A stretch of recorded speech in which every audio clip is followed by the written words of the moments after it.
Semuanya bermula dengan satu impian kecil di dapur rumah. Saya ulidu dan bakar biskut dengan harapan satu hari nanti biskut saya akan dikenali ramai. Saya mahu hasilkan sesuatu yang bukan sekadar sedap tapi sihat dan bernilai, sebab saya percaya makanan yang baik datang daripada niat yang baik. Tak sangka dari dapur rumah kini kami melangkah ke pasaran antarabangsa. Saya Hanis Amira binti Ahmad merupakan pengasas bersama JNH Cake House Sinar Berhad, penerima geran pemadanan High Impact Product di bawah Kementerian Pertanian dan Keterjaminan Makanan.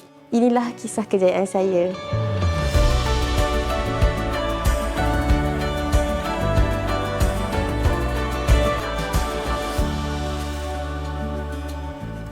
So, perniagaan ni dia bermula daripada ibu dengan ayah saya lah pada tahun 1998 daripada rumah. Kita belajar macam suka-suka, lama-lama dia menjadi satu bisnes.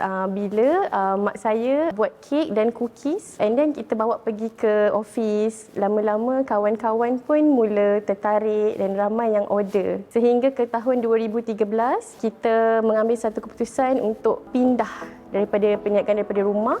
Kita mencarilah satu premis yang sesuai untuk kita bermula. Hari ini kita nak buat coconut oatmeal cookies, biskut oat kelapa. Okey, nak buat dia mula-mula kita kena campurkan gula dengan butter. Next, kita masukkan molasses. Kita kena mix kita punya butter dengan gula dan bercampur dengan molasses tadi sampai dia sedikit kembang. Sekarang kita kena masukkan air. Okey, kemudian kita masukkan tepung. Seterusnya, bahan yang paling penting ialah oat. Okey, dan yang terakhir ialah kelapa. Bila saya mula nampak potensi produk ini, saya tahu saya kena melangkah lebih jauh. Saya telah diperkenalkan dengan program Geran Pemadanan High Impact Product HIP di bawah Kementerian Pertanian dan Keterjaminan Makanan melalui Lembaga Perindustrian Dinas Malaysia (LPNM). Kami menerima geran untuk renovasi kedai daripada A sampai Z sebab kita bermula daripada kedai-kedai ini. Kedai ini hanya satu shop lot yang kosong yang tidak ada apa-apa. Dengan bantuan HIP ini, dapatlah saya menjadikan premis ini bertaraf HACCP dan GMP. Selain itu juga saya mendapat bantuan seperti mesin, packaging yang sangat-sangat membantulah.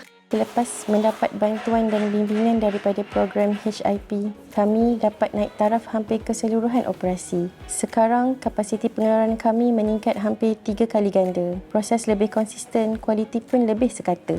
Nilai jualan tahunan meningkat kepada lebih 1.2 juta dan paling membanggakan, dengan pensijilan halal dan HACCP, produk kami lebih diyakini sehingga kami berjaya tembus pasaran antarabangsa. Untuk buat masa ni, kita memang dah eksport ke luar negara seperti Jepun, kita hantar ke Oman, ke Hong Kong, China.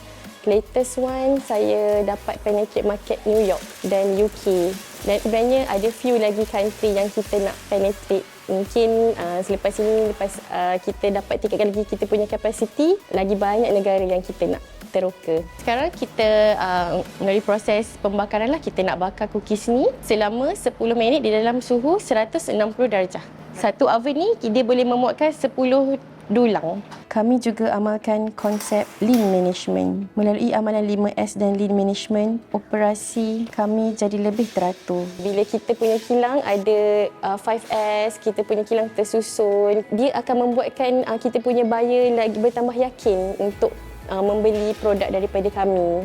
Saya percaya industri makanan berasaskan agro ini masih luas dan penuh potensi. Kita bukan sekadar menghasilkan makanan tapi juga membawa nilai dari bahan mentah hingga ke produk yang memberi manfaat kepada pengguna. Setiap perjalanan saya, dia bukan mudah tapi dia tidaklah mustahil untuk kita kejar. So kita kena yakin dengan diri sendiri dan paling penting kita kena konsisten. Apa yang kita buat, kita kena tahu hasil nanti apa yang kita akan dapat itu berbaloi untuk diri kita sendiri.